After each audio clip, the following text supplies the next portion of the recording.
Well, hello, and welcome back to Unposed. It is wild to me to think that we are on episode 8. I went back and watched some of the first ones, and I could see my nerves. I could see me checking my notes and just the spasticness of it. And now here we are. I do feel so much more comfortable, but you guys, I get nervous every time I do this. So thanks for being here. Welcome to episode 8.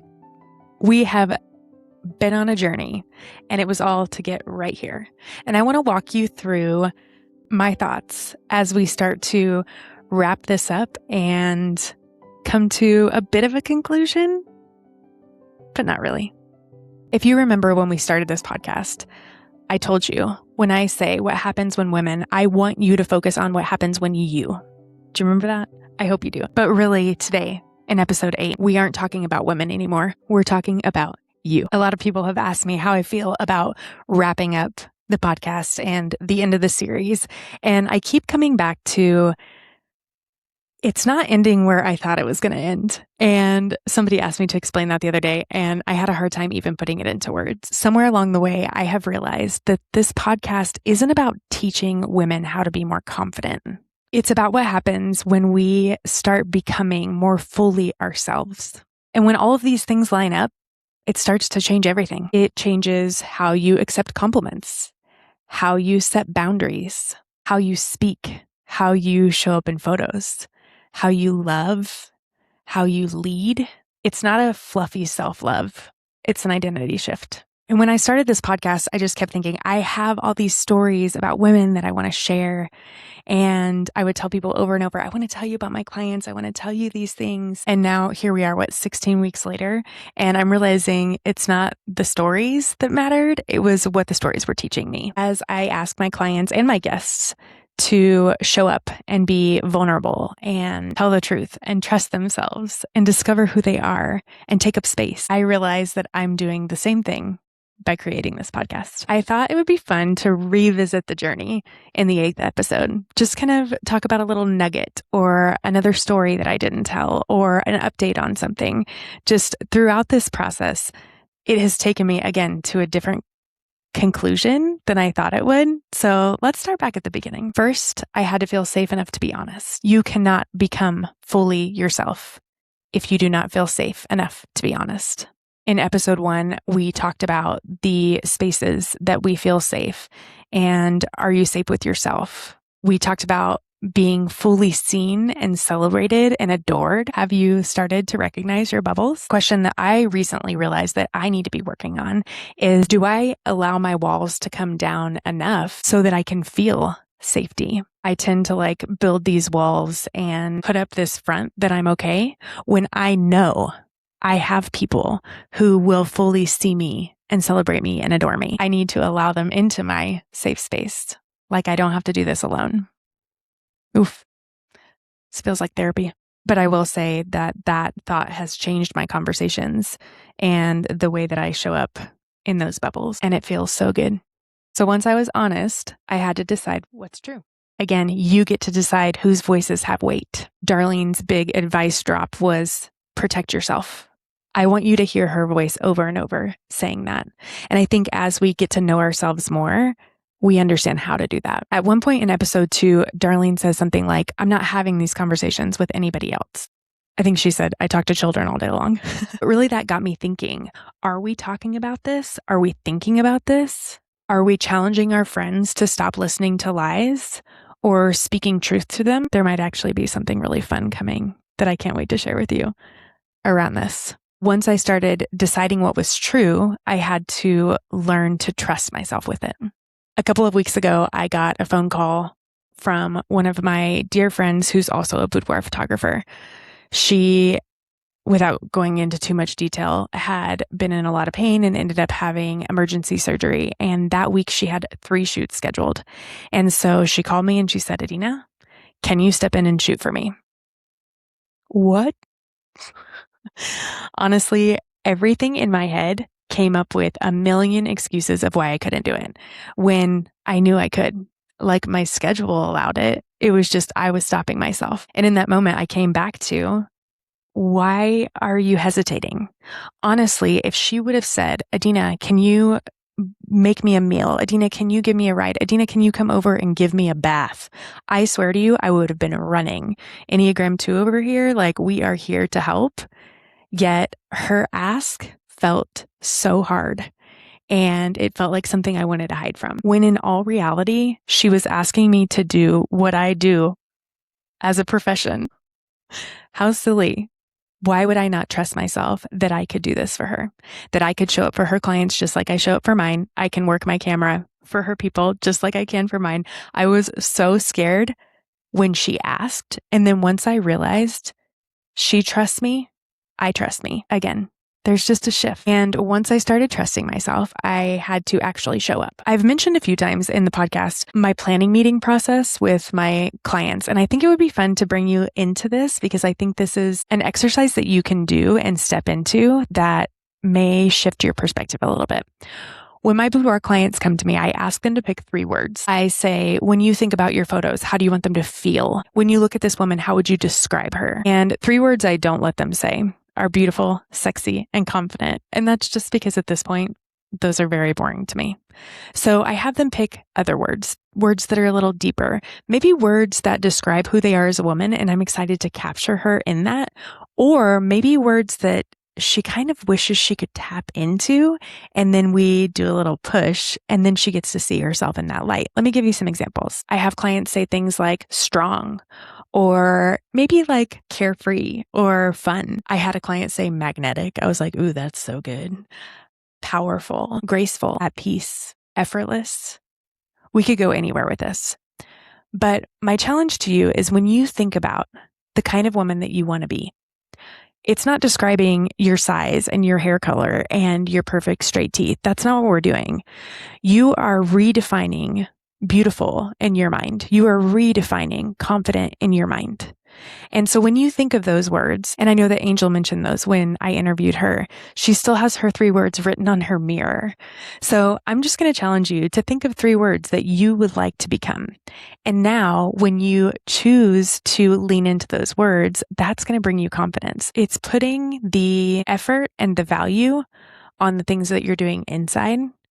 And then the confidence comes out. I don't know how to explain it, but I want you to try it because I truly believe that this is an exercise that can deepen your relationship with yourself and help you live a more confident life. Like, what if we start practicing being that woman before we even feel confident enough to call ourselves her, right? And showing up for yourself is not always easy. Sometimes it means fighting for yourself. Just hear me when I say your fight is your fight. Everyone's is going to look different and everyone's is worth fighting. If you've been following along, Heather recently went to New York and got to stand in Times Square and see her book on a billboard. And it was such a beautiful moment of celebration for how much she's been fighting. And now that she gets to share this with the world, she's bringing other women alongside of her and teaching them how to heal as well. Another cool moment in that is I took the photo for her cover for her book. And then also there's another photo on the back of it. And they were literally on a billboard in Times Square. How freaking cool is that? And we talk about this in her episode too. Not all fights are monumental and loud. Like setting boundaries is quiet. Putting something down that's not healthy for you. There will always be something trying to convince you to abandon yourself. Fight that. And when you start fighting for that version of you that you really want to be, you start to discover her. One of the things that I've mentioned a few times in this podcast, and I always say I'm going to come back to it and we're going to talk about it, is the fact that I am a believer. I love Jesus, and I'm also a boudoir photographer. So many people feel like Christianity and taking naked photos cannot go hand in hand.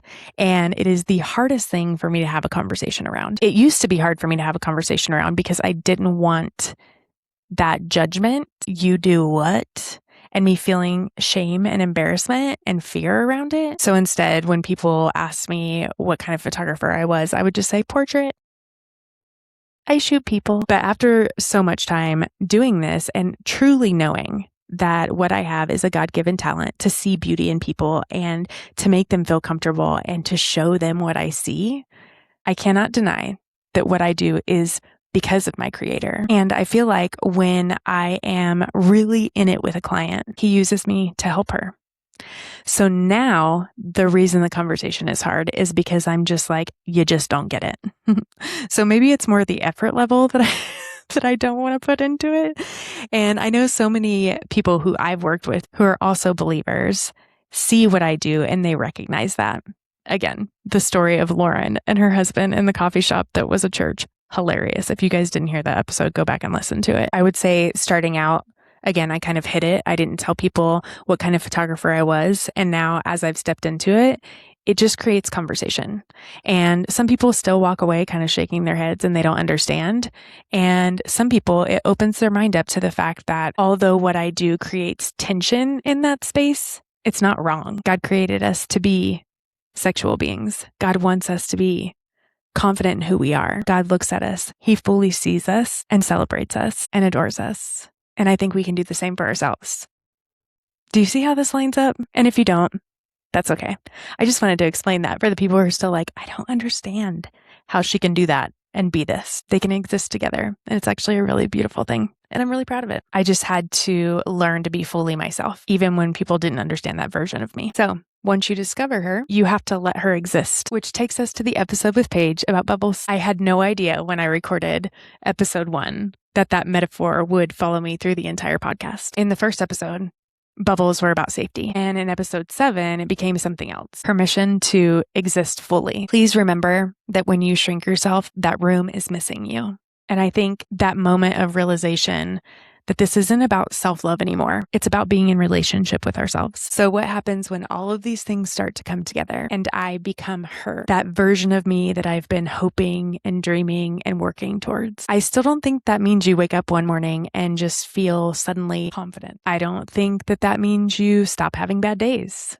I don't think that means you never question yourself again.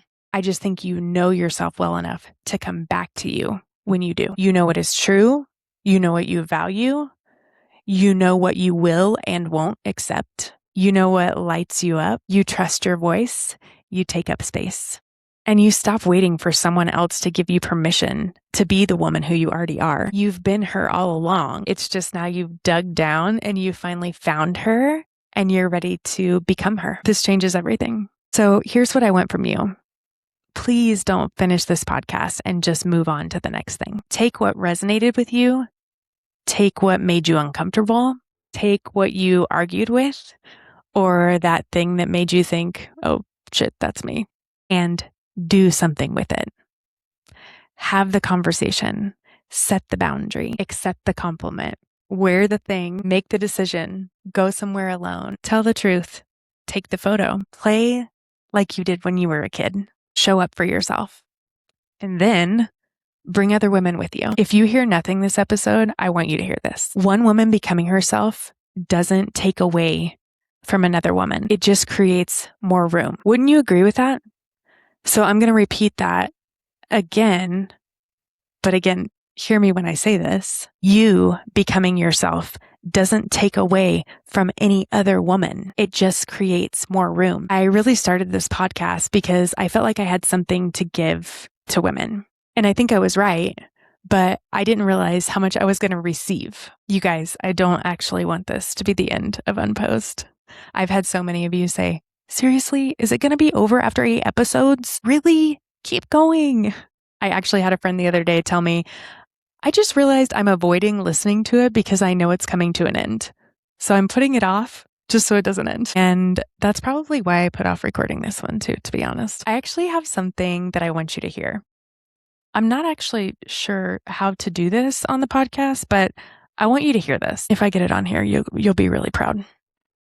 Hi, Adena. I hope that you're well. I just have to send you an audio text because I went to type it out and it just is too crazy for a written text. Caitlin, who I believe you had a shoot with this morning, she texted me and I said, she goes, guess what I was doing this morning? And I was like, oh, you were with Adena, weren't you? I just knew immediately with how she said that. And I said, that's so weird because just yesterday I started listening to her podcast, which I hadn't yet. And then Caitlin shared back with me that you talked about our day at Rampart on your podcast, which I'm going to start crying now because I don't know why. That's what I do. But I immediately went and found that episode. It was the next one that I pulled up immediately and found it just right away, or the universe needed me to hear it. And I just saw that I heard that you quoted me, and it just was really beautiful. And thank you. I don't know why I'm crying so hard right now, but I don't know, it hit me. I'm really enjoying listening to your voice and being reminded of that gorgeous, gorgeous day. Anyways, thank you for that again and always. I literally look at those pictures still pretty much every single day. I have them on my phone. So yeah, that was it. I just thought I'd tell you all of that. Bye. I thought it would be cool to share that with you just because, well, I mean, it makes me emotional. But if you remember in episode 1, I talked about how she says that when she looks at her photos, she remembers her strength and her grit. And just hearing her again say that she looks at these photos all the time, she's reminded of who she is because of that reflection of her in that photo shoot. And there's a lot of work to get there, right? It's not just pictures. And that's exactly why I wanted to walk you through this. So that's what I want to know. What happened when you listened to this podcast? Did something change? Did something click? Did any of these conversations make you uncomfortable? Or did you disagree with me at all? Did you finally do something for yourself? Are you seeing yourself differently? Tell me what happened when you started showing up for yourself. Because you did. If you made it to episode 8, you have showed up for yourself. Tell me what happened. I recently joined this mail club and it has been so fun. It's an anonymous mail club for women. And what you do is you just write a letter to a woman once a month. You don't know who it's going to. They don't know who it's coming from. So it gives you a moment to be really honest and really reflect. And then when you get these letters, you know you're a safe space for that woman and she has sat with it and been really vulnerable and shared with you. Anyways, long story short, one of the things I've loved so much about this mail club is that I have to stop and sit down and write pen and paper. It makes me reflect on things so much deeper than if I just tell someone a story or call a friend and tell her I miss her. When you slow down and are intentional with your words, beautiful things happen. So I'm going to ask you to slow down and let this all soak in and then respond. Listen to the episodes, sit with them, come back to the ones that hit you. I gave you 8 conversations. Now go have those conversations with yourself and then come back and tell me what happened. And I'm serious. To everybody listening that you're like, well, she's not talking to me. No, really, I'm talking to you. I want a response from you. And there's a few ways to do that. I'm going to leave all these details in the show notes so it's easy for you to come back to. But you can email me, quite literally, email me, adena@blushandtease.com. In that, what's cool is we can start a conversation. So if you want to start a conversation, start with an email. You can always comment on Spotify or YouTube. I'll see those, and those can be a part of the next part of our conversation. If you'd rather stay anonymous, I will put a little link so you can just type out on that form and I never have to know who you were or where it came from. But the most important one, and the one I would prefer and I would just beg you to do, is leave me a voicemail. There'll be a link in the show notes how to do that.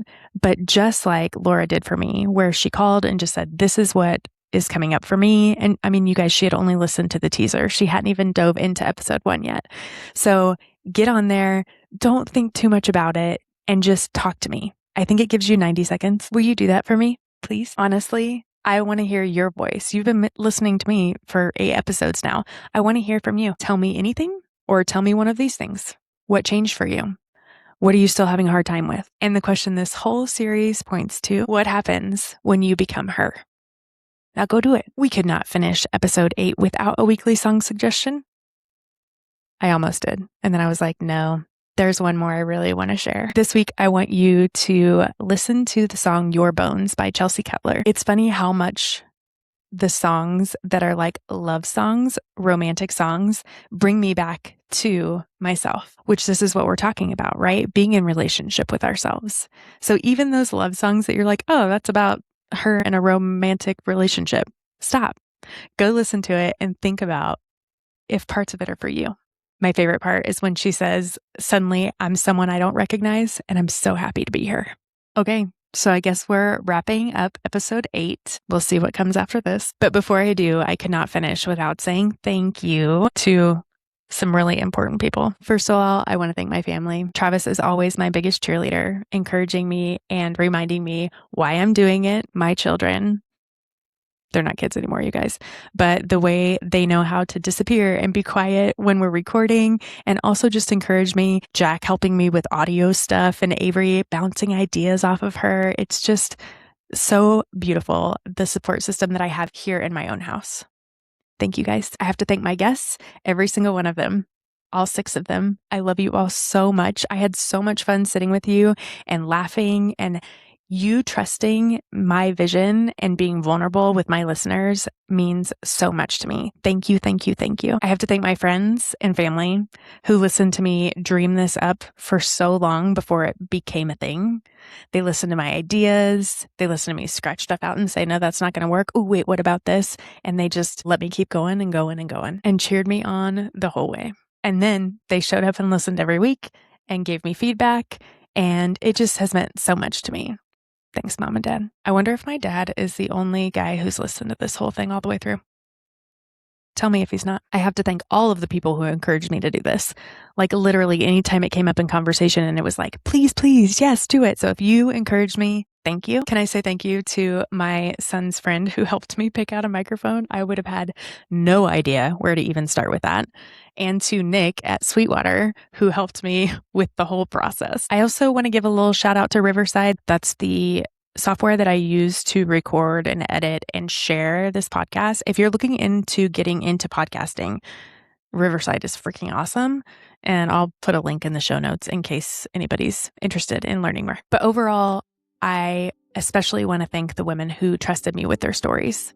To every single woman who has stepped in front of my camera and trusted me enough to be seen, this podcast exists because of you. You have taught me more than you'll ever know.